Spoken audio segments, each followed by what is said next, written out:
Hi friends, इस video पे हम देखेंगे state finances study of budget of 2022-23।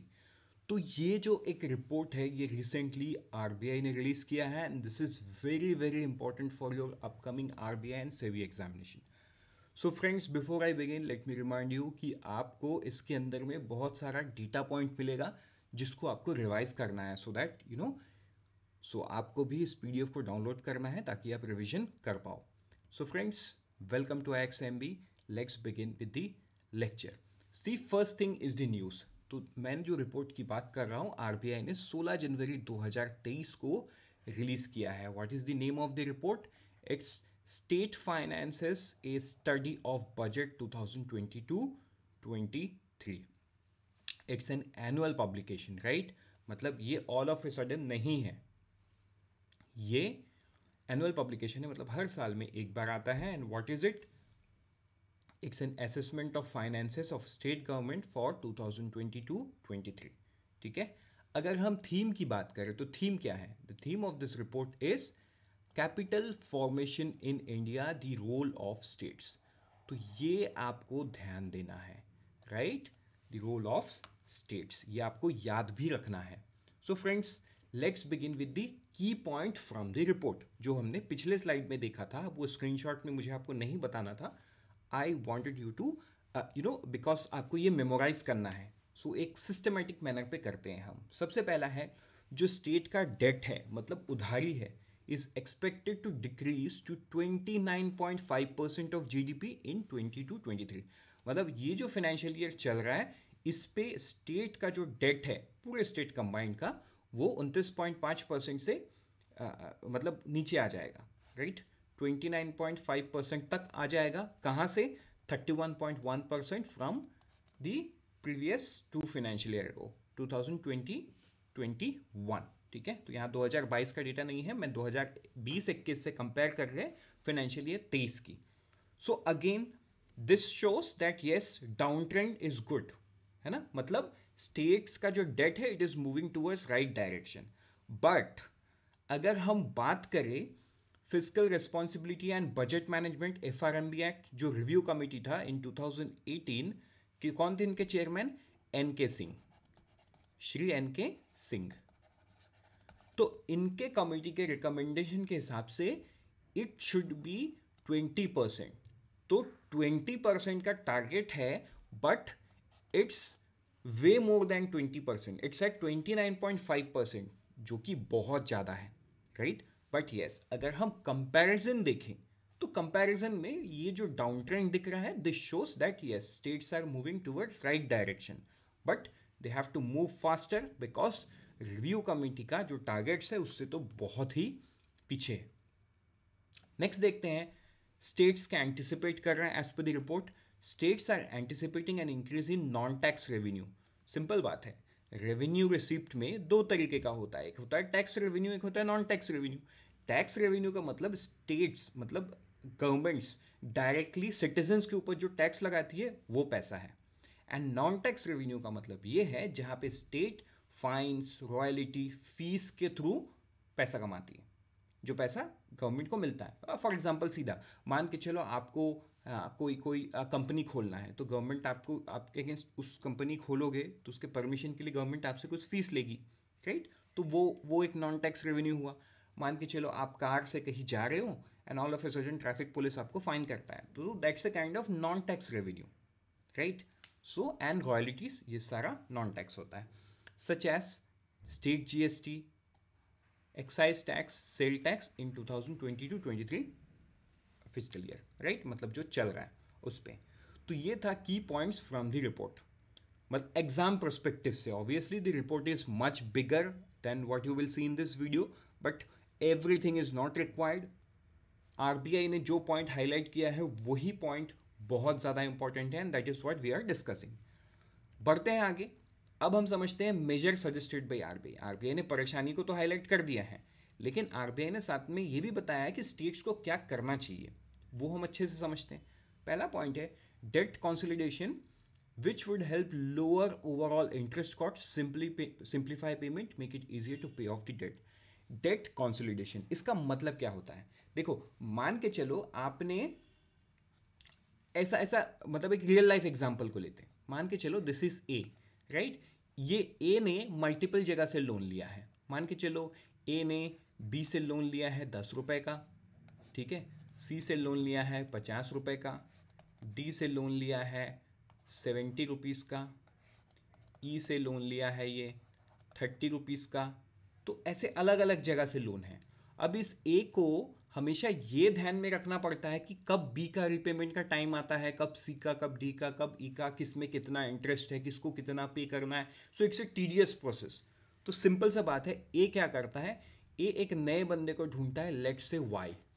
Y को बोलता है कि आप मुझे, मतलब वाई से एक लोन लेके ये सारे लोन का रिपेमेंट कर देता है। मतलब basically what a is doing is debt consolidation, multiple debt को सिंगल डेट में कन्वर्ट करना, ताकि जो ओवरऑल इंटरेस्ट कॉस्ट है वो कम हो जाए और पेमेंट सिंप्लीफिकेशन हो जाए। मतलब आप देखें ना कि पहले मल्टीपल जगह पे डेट था तो कितनी परेशानी थी, सबका डेट याद रखो, किसको कितना इंटरेस्ट है सब ध्यान में रखो, लेट हो जाएगा तो लेट फीस अलग से लगेगा। So it's a tedious task. उस टीडियस टास्क को खत्म करना है डेट कंसोलिडेशन करके। एंड क्योंकि स्टेट्स का ये जो डेट आपने देखा 29 पॉइंट जो भी परसेंटेज आपने देखा, तो it's not A through one channel, ये मल्टीपल सोर्सेस से उन्होंने अलग अलग टाइम पे लिया है फॉर अलग अलग reasons. So what RBI suggesting कि आप सब डेट कंसोलिडेशन कर दीजिए, ताकि आपका इंटरेस्ट कॉस्ट कम हो जाए, आपका पेमेंट सिंप्लीफिकेशन हो जाए, एंड आपको एक आसानी हो जाए ये जो डेट है इसका पे ऑफ करने में, और आपको एक ग्लाइड पाथ दिखने लगे जहाँ पे मल्टीपल लोगों को डेट रिपेमेंट करना होता है, तो वहाँ पे आप ट्रैक भी खो जाते हो। But when you have to pay to only one debtor after debt consolidation, तो आपको आसानी होता है समझने में कि what is your path towards reducing your debt, right. ये है पहला। दूसरा है more resource to sector like green energy, health care, infrastructure, education etcetera. RBI ये बोल रहा है स्टेट्स को कि आप जो अपने रिसोर्सेस हैं उनको डाइवर्ट कीजिए towards green energy, towards building health care, towards building infrastructure, towards building education etcetera, educational institute, higher educational institute. ये सारा काम करने के लिए आप अपने रिसोर्स को मोबालाइज ज़्यादा से ज़्यादा कीजिए। This is what RBI suggesting. Next point पे आरबीआई ये भी बोल रहा है कि आपको एक ऐसा फंड बनाना चाहिए जिस फंड में जब स्ट्रॉन्ग रेवेन्यू ग्रोथ होगा आपका, मतलब ऐसा देखो, business is an it's an oscillating cycle, कभी ऊपर जाता है, कभी नीचे जाता है, कभी ऊपर जाता है, कभी नीचे जाता है, ऊपर नीचे, and this is how it continuous. चाहे बिजनेस की बात करें, चाहे इकोनॉमी की बात करें, तो हम यहाँ पे बात स्टेट इकोनॉमी की कर रहे हैं। तो आरबीआई सिंपल लैंग्वेज में बोल रहा है कि आप एक ऐसा फंड को बनाओ जहाँ पे जब स्ट्रॉन्ग रेवेन्यू ग्रोथ रहेगा तब ये पैसा को आप बचाओ, मतलब तब इस फंड को बनाओ, और इस फंड को यूज आप कब करो, टू बफर कैपिटल एक्सपेंडिचर, मतलब जब आप कैपिटल एक्सपेंडिचर कर रहे हो तब उसमें इस अमाउंट को टॉप अप करो। एंड ऑल्सो ये आपको इकोनॉमिक डाउन ट्रेंड के वक्त भी हेल्प करेगा। This is what they are saying. The purpose of this fund would be to maintain a consistent level of spending on capital project during economic downtrend।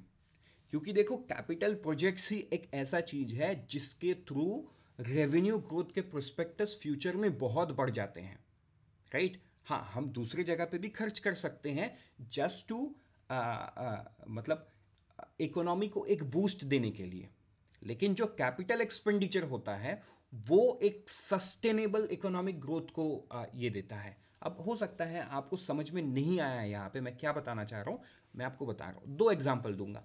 मान के चलो प्रधानमंत्री गरीब कल्याण योजना, ठीक है, एक एग्जाम्पल से समझते हैं। प्रधानमंत्री गरीब कल्याण योजना में गवर्नमेंट जब पैसा डालती है तो वो पैसा क्या होता है, मतलब वो पैसा से मान के चलो I am one of the beneficiary of PMGKY, तो पीएमजीकेवाई के थ्रू मुझे फ्री का खाना मिलता है। मतलब जो पैसा है ना, हो सकता है मैं मंथ का 1000 रुपये खाने मतलब घर का खाना, घर का राशन खरीदने के लिए यूज़ कर रहा था, अब because of this scheme I don't have to do it, मतलब मेरे डिस्पोजेबल इनकम में चेंज आया, तो ये 1000 रुपये मैं इकोनॉमी में जाके खर्च कर दूंगा। सो उस मोमेंट पे इकोनॉमी को बूस्ट मिलेगा, because I am not the only beneficiary of PMJKY, there are more people, and सब लोग यही चीज़ करेंगे, इकोनॉमी में आके खर्च कर देंगे। which will give boost to aggregate demand, and aggregate demand will give boost to aggregate supply, and that is how short term पे economic growth दिखेगा. But I'll tell you one more thing. Let's say ये पैसा capital projects में खर्च हुआ, किसमें? Let's say MNREGA में हुआ. तो मनरेगा में हुआ तो नाउ लेट अस एग्जांपल कि मैं ही मनरेगा का मैं भी मनरेगा का एलिजिबल कैंडिडेट हूँ. तो मुझे मनरेगा के थ्रू 1,000 रुपये मिला. So now this is not free of cost, right? I have done something in the economy. मैंने इकोनॉमी में कोई कैपिटल प्रोजेक्ट्स में काम किया है, उसके थ्रू मुझे मिला है. So this is my earning, पहला. दूसरा चीज़ ये है कि जो कैपिटल प्रोजेक्ट में काम किया वो कंप्लीट होने के बाद भी तो उसका एक economic value and economic output आएगा. So that is how things happen. मतलब वो शॉर्ट टर्म में ग्रो नहीं करेगा. जैसे PMGKY शॉर्ट टर्म में लोगों के डिस्पोजेबल इनकम में चेंज लेके आता है एंड वो बहुत जल्दी इकोनॉमी में दिखता है. But capital projects and capital expenditure उतना जल्दी नहीं दिखता है जितना जल्दी वो दिखता है. But it's in long term and in sustainable in nature.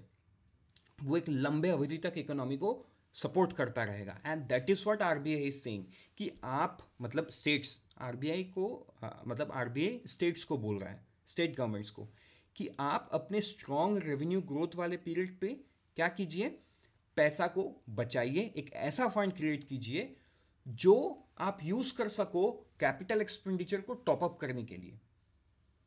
ठीक है? तो ये है RBI का सजेशन. अच्छा, नेक्स्ट RBI क्या बोल रहा है? Creating favourable environment for private sector to operate and grow through proper policy implementation and regulation that makes it easy for private company to do business as well as providing incentive and support for private investment. तो यहाँ पे RBI उनको ये भी नसीहत दे रहा है कि आप अपना जो पॉलिसी है वो इतना रोबस्ट और अच्छे से बनाइए ताकि देश का एंड विदेशों का जो प्राइवेट सेक्टर है वो आपके स्टेट में आए, आपके पॉलिसी की वजह से अपना बिजनेस वहाँ पे सेटअप करें ताकि आपके लोकल इकोनॉमी को बूस्ट मिल पाए एंड आपके रेवेन्यू में एक स्ट्रॉन्ग पार्टिसिपेंट बने. This is what RBI is telling. तो ये था measures suggested by RBI. Right? With this we are done. Let's meet in some other lecture. Till then, unfold your potential with IXMB. Thank you and all the best. But before I say goodbye, let me remind कि RBI का notification आ रहा है, right? And for that reason, we are also giving you 50% discount. This is the discount code to check out the demo and the course in the website. If you have any doubts, call in this number. And always remember, IXMB helps you prepare 50% faster.